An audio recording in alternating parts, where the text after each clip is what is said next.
तो इस क्वेश्चन में हमको दे रखा है summation p equal to 0 to infinity 1/3p factorial. तो इस क्वेश्चन की खास बात ये इसीलिए लिया है मैंने क्योंकि इसको देख के बिल्कुल आइडिया नहीं लगता कि भाई यहाँ पर क्या होना है। ठीक है, काफ़ी लोग सोचते हैं यार सीरीज़ का सवाल है तो सीक्वेंस सीरीज़ का क्या कोई कंसेप्ट लग रहा है। फैक्टोरियल के हमने कुछ सवाल करे हैं सीक्वेंस सीरीज़ में जो कि आपके इधर उधर किताबों में पाए जाते हैं, उसमें वीएन मेथड लग रहा होता है, पर यहाँ पर उसकी भी कोई पॉसिबिलिटी नज़र नहीं आ रही है। तो बेसिकली आपका है क्या सवाल, पहले हम इसको एनालाइज करते हैं। आपका 1/3 के जितने भी मल्टीपल्स हैं उनका फैक्टोरियल आ रहा है नीचे, तो 1/0 फैक्टोरियल आ जाएगा पहले, फिर आएगा 1/3 फैक्टोरियल, फिर आएगा 1/6 फैक्टोरियल, इस तरह से कंटिन्यू होता जाएगा। तो किस तरह से इसका निकालें हम सम, दुविधा में हम फंस चुके हैं। तो मैं इस रास का करता हूँ पर्दाफाश। यहाँ पर हम कॉम्प्लेक्स नंबर लगाने वाले हैं। अब ये जो 3 लिखा है यह हमें इंडिकेशन दे रहा है कि कॉम्प्लेक्स नंबर के आने के चांसेस हैं। ऐसा क्यों बोला मैंने, क्योंकि ओमेगा की पावर 3n हमारा 1 होता है, सिंपल इतना। ठीक है, तो इस चीज़ को मैं इससे रिलेट करके आंसर कैसे निकालूंगा आइए देखते हैं। तो आधे लोग इसको एज अ हिंट लेके आगे ट्राई कर सकते हैं अगर उन्हें इस सवाल को सॉल्व करने की प्रोसेस का मज़ा लेना है। मैं स्ट्रेट अवे सॉल्यूशन पर जंप करता हूँ, मेरे को नहीं लगता ये वीडियो ज़्यादा बड़ी होने वाली है, तो शुरू करते हैं।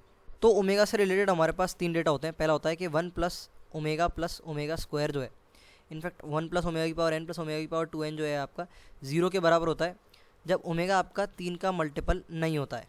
ठीक है, और ये आपका 1 के बराबर होता है जब ओमेगा आपका 3 का मल्टीपल होता है। सॉरी, ओमेगा की बात कर रहा हूँ मैं, n जो है आपका 3 का मल्टीपल होता है।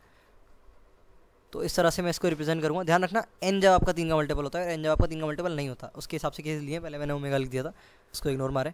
तो यहाँ पर अब मैं 3 सीरीज़ लेने वाला हूँ। उन 3 सीरीज़ का सम करके मैं अपनी इस सीरीज़ को कर लूँगा एक्सट्रैक्ट। तो सबसे पहली सीरीज़ मेरी होने वाली है e की पावर 1, दूसरी होने वाली है मेरी e की पावर ओमेगा, और तीसरी होने वाली है e की पावर ओमेगा स्क्वायर। अब देखते जाओ क्या होगा।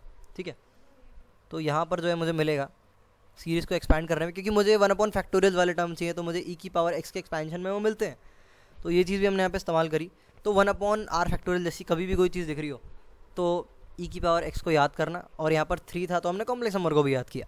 तो आगे बढ़ते हैं। तो इसका एक्सपेंशन हमारा देखने में ऐसा हो जाएगा 1 प्लस 1/1 फैक्टोरियल आएगा इधर, यहाँ आएगा 1/2 फैक्टोरियल, और इस तरह से आगे कंटिन्यू होता जाएगा। e की पावर x एक्सपेंशन तो यार सभी को याद होगा, जिसको ये भी याद नहीं है अभी कर लो। तो x की वैल्यू यहाँ पर 1 है, ध्यान रखना, और ये आपका इस तरह से जो है कंटिन्यू होता रहेगा। e की पावर ओमेगा के एक्सपेंशन की बात करूँ तो इसको हम थोड़ा सा अलग तरह से लिखने वाले हैं। ये हो जाएगा 1 plus omega upon 1 factorial plus omega square upon 2 factorial. अब ओमेगा क्यूब आएगा, ओमेगा क्यूब को मैं स्ट्रेट अवे 1 लिख दूंगा। अब काफ़ी लोगों को समझ आ रहा होगा कि ओमेगा क्यूब के होने का क्या फ़ायदा था। जिनको नहीं आ रहा है चिंता मत करो, थोड़ी देर में आ जाएगा। अब यहाँ पर आपका क्या आना चाहिए, जैसे ओमेगा क्यूब के बाद ओमेगा 4 आना चाहिए। तो ओमेगा की पावर 4 ओमेगा के बराबर होता है, क्योंकि ओमेगा की पावर 4 होता था आपका ओमेगा इंटू ओमेगा क्यूब, और ओमेगा क्यूब कितना होता है 1। तो ये मैं वर्बली बोल दिया, लिख के नहीं बता रहा हूँ। इस कॉम्प्लेक्सिटी के साथ डील कर रहे हैं तो ये वर्बली आप समझ सकते हैं, है ना। तो ओमेगा की पावर 4 होता है ओमेगा, तो उसे ओमेगा ही लिखूंगा। तो आएगा ओमेगा अपॉन 4 फैक्टोरियल। अगला वाला टर्म आएगा ओमेगा स्क्वायर, कायदे से ओमेगा की पावर 5 आना चाहिए, तो मैं लिख के बता ही देता हूँ। ओमेगा की पावर 5 आपका होता है ओमेगा स्क्वायर के बराबर, क्योंकि होता है omega square into omega cube के बराबर। ओमेगा क्यूब आपका 1 होता है, तो सिंपली ओमेगा स्क्वायर लिख देते हैं। तो इस तरह से हमने इस जगह पर लिख दिया omega square divided by 5 factorial. अगला टर्म आएगा ओमेगा की पावर 6, ओमेगा की पावर 6 होता है 1, तो हो जाएगा 1/6 फैक्टोरियल, और इस तरह से कंटिन्यू होता जाएगा। ठीक है, ओमेगा की पावर 7 की जगह आप ओमेगा लिखोगे तो आपका आ जाएगा ओमेगा अपॉन 7 फैक्टोरियल। तो इस तरह से हम सीरीज़ अपनी कंटिन्यू करेंगे। अब यहाँ पर देखो ध्यान से, ये आपकी हो जाएगी 1 plus omega square divided by 1 factorial. अब आपका जो टर्म आएगा वो आपका ओमेगा की पावर 4 होगा, जो कि आपका ओमेगा के बराबर होता है, हम पहले भी कर चुके हैं डिस्कस। तो ये होगा ओमेगा डिवाइडेड बाय 2 फैक्टोरियल। अगले टर्म की बात करें तो ये आपका हो जाएगा ओमेगा की power 6 divided by 3 factorial. Omega की पावर 6 आपका 1 के बराबर होता है, तो आपका हो जाएगा 1/3 फैक्टोरियल। जो अगला टर्म है वो आपका आएगा ओमेगा की पावर 8, और ये आपका ओमेगा स्क्वायर के बराबर होता है डिवाइडेड बाय 4 फैक्टोरियल। अगला टर्म आएगा आपके पास ओमेगा की पावर 10 डिवाइडेड बाय 5 फैक्टोरियल, है ना, क्योंकि ओमेगा स्क्वायर की पावर 5 आएगा, ओमेगा स्क्वायर की पावर 5 ओमेगा की पावर 10 होता है, तो ओमेगा की पावर 10 आपका ओमेगा के बराबर होता है और डिवाइडेड बाय 5 फैक्टोरियल। अगला टर्म आएगा आपका 1/6 फैक्टोरियल। इस तरह से चीज़ें कंटिन्यू होती जाएंगी। इस सीरीज़ का एक टर्म एक्स्ट्रा लिख लूँ क्योंकि मुझे इसकी ज़रूरत पड़ेगी। अब अगर आप ध्यान से देखोगे, चीज़ों को कंपेयर करोगे, तब आप जब इन तीनों सीरीज़ को ऐड कर दोगे S1 plus S2 plus S3, ये आपका किसके बराबर आएगा, ये आपका बराबर आएगा E प्लस ई की पावर ओमेगा प्लस ई की पावर ओमेगा स्क्वायर। इससे हमें बिल्कुल मतलब है, पर सीरीज़ में भी चेक कर लेते हैं यार। सीरीज़ को जब ऐड करोगे तो आपको क्या मिलेगा, पहला टर्म आएगा आपका 3, फिर आएगा प्लस 1/1 फैक्टोरियल ब्रैकेट के बाहर अंदर आएगा आपका 1 प्लस ओमेगा स्क्वायर। आगे बढ़ते हैं, अगला टर्म आएगा 1/2 फैक्टोरियल, बीच में फिर से आएगा 1 प्लस ओमेगा स्क्वायर। ठीक है, इसके बाद अगला टर्म आएगा आपका simply 3 multiplied by 1/3 factorial. 1/3 factorial के साथ क्योंकि आपका ओमेगा क्यूब आ रहा था, है ना, ओमेगा की पावर 3 के मल्टीपल आ रहे थे, तो वो सीधे सारे 1 हो गए। क्योंकि वो सारे 1 हो गए, ओमेगा की पावर 3n क्योंकि 1 होता है, तो हम जितने भी 1/3p वाले टर्म होंगे, 1/3p फैक्टोरियल टर्म, उनको अलग एक्सट्रैक्ट कर लेंगे। इससे हमारा सीरीज़ का समझा बड़ी आसानी से निकल आएगा। और ये जितने भी बाकी सारे टर्म्स हैं 1/4 फैक्टोरियल और साथ में इसके आएगा 1 प्लस ओमेगा स्क्वायर, ऐड करने पे इन सब के साथ ब्रैकेट में ही रहेगा। फिर अगला टर्म आएगा, उसका अगला टर्म होगा आपका 1/6 फैक्टोरियल, तो 1/9 फैक्टोरियल, 1/12 फैक्टोरियल, ये सारे आपके इंटैक्ट रहेंगे। ठीक है, अब यहाँ पर जो है काफ़ी लोगों को समझ आ गया, काफ़ी लोगों का सवाल हो भी गया है, आगे बढ़ चुके हैं, वो अगली वीडियो देख रहे हैं किसी अच्छे सवाल की तो यहाँ पर जो है ये आपका 0 के बराबर, ये आपका 0 के बराबर और ये भी आपका 0 के बराबर। तो यहाँ से हमें पता चल गया कि 1/r factorial multiplied by 1 plus omega square वाले इस तरह के हमारे जो हैं टर्म्स हमें दे रखे हैं, ये सारे के सारे 0 हो जाएंगे। बचे कौन से, जिनके साथ 1 प्लस ओमेगा स्क्वायर नहीं जुड़ा है। और ये कौन से टर्म्स है, ये हमें क्लियरली जो है नज़र आ रहे हैं।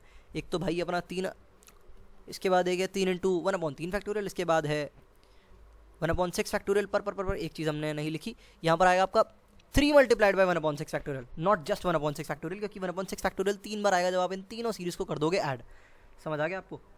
तो आगे बढ़ते हैं, हमारी सीरीज़ जो बन जाएगी अल्टीमेट वो होगी 3 multiplied by 1 plus 1/3 factorial plus 1/6 factorial. सवाल सॉल्व हो गया। तो काफ़ी अच्छा पैटर्न था, मुझे अच्छा लग रहा है अंत की तरफ बढ़ते हुए।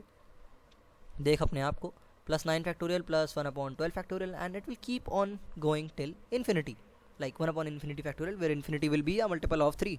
अब ये आपका किसके बराबर है भाई, ये आपका S1 plus S2 plus S3 के बराबर है, जो कि आपका बराबर है E प्लस ई की पावर ओमेगा प्लस ई की पावर ओमेगा स्क्वायर के। अब आप चाहो तो सवाल को यहाँ तक भी छोड़ सकते हो और चाहो तो थोड़ा आगे भी सॉल्व कर सकते हो। एक काम करते हैं, थोड़ा कॉम्प्लेक्स नंबर की अंडरस्टैंडिंग के लिए हम थोड़ा आगे तक भी इसको कर लेते हैं सॉल्व। देखो ई की वैल्यू हम सबको पता है, इट्स अप्रॉक्सीमेटली इक्वल टू 2.7। ई की पावर ओमेगा की बात करें तो थोड़ा लोचा आ जाता है, तो ई की पावर ओमेगा है। ओमेगा की वैल्यू अगर किसी को याद है तो अच्छी बात है, नहीं याद है तो मैं भी बता देता हूँ। ये आपका ओमेगा रूट होता है x² प्लस x+1 नामक इक्वेशन का, तो ये आपकी बराबर होती है -1/2 प्लस √3/2 मल्टीप्लाइड बाय आई।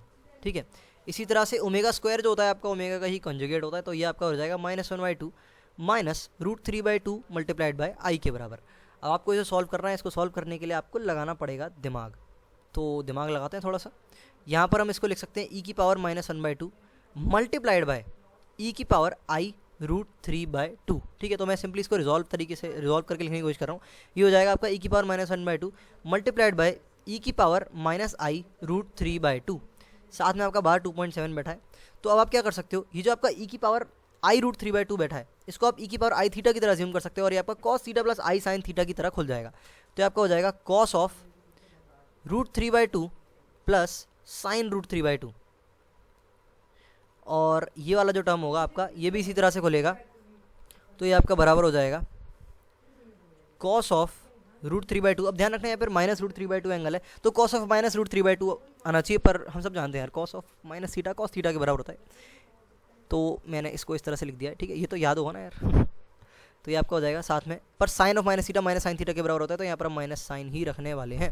तो आपका हो जाएगा माइनस ऑफ साइन √3/2। इन दोनों के बाहर एक e की पावर -1/2 बैठा था, e की पावर -1/2 को थोड़ी देर के लिए l मान लेते हैं, तो ये हो गया l multiplied by this plus l multiplied by this. इन दोनों को जब ऐड करोगे तो आपको दिख रहा है आपका एक टर्म कट रहा है जो कि है l sin √3/2 और -l sin √3/2, तो आपका टोटल बन जाएगा 2l cos ऑफ √3/2।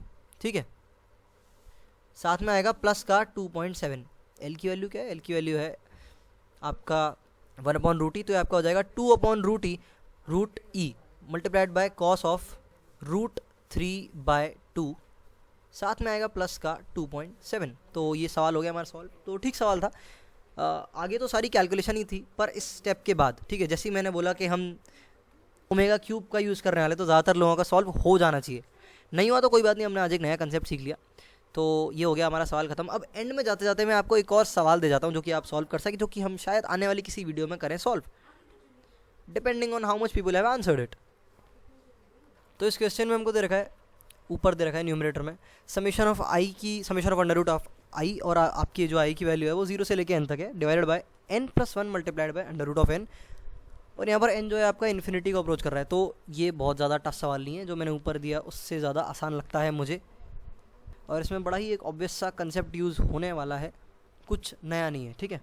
तो इसको बड़े धैर्य से करें और सवाल का आंसर जो है कमेंट सेक्शन में दे दें यार मेरे को, और जिसका सॉल्व नहीं हो पाए वो ये बता सकता है कि वो कहाँ तक पहुँचा या फिर उसने क्या अप्रोच यूज़ करी, क्योंकि जो अप्रोच आपने यूज़ करी हो सकता है वो इस सवाल में इस्तेमाल नहीं हो रही हो, पर वो अप्रोच एक वैल्यूएबल अप्रोच है, किसी और चीज़ में इस्तेमाल हो रही हो, तो हम उस अप्रोच को डिस्कस कर सकते हैं। अगर वो एक अच्छी अप्रोच थी, अगर उस अप्रोच के साथ आगे बढ़ के हम कोई नया सवाल क्रिएट कर सकें तो कुछ भी हो सकता है, ठीक है। तो कमेंट सेक्शन में हाई रहना बॉस, मैं आपके आंसर का करूँगा wait. So that's it for now, good luck, आगे लगाओ।